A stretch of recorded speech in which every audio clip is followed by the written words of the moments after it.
il percorso di crescita della Sicilia che abbiamo avviato trova conferma oggettiva in queste nuove maggiori entrate. Questi sono numeri inconfutabili che danno il senso di una politica espansiva che guarda alle fasce deboli sì, ma anche all'industria, alla liquidità per le aziende, agli incentivi per le assunzioni.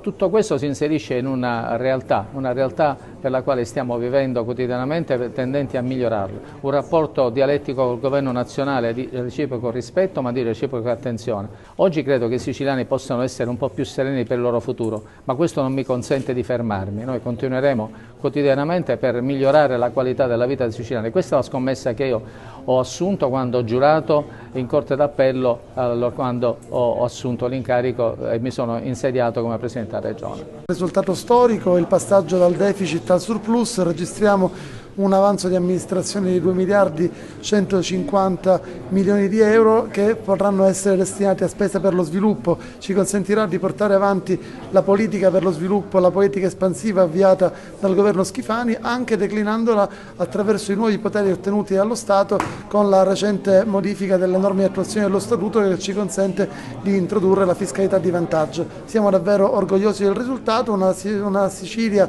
una regione che non si annovera più tra le regioni che arrancano, ma tra le regioni che guidano lo sviluppo dell'economia e della finanza italiana. Grazie.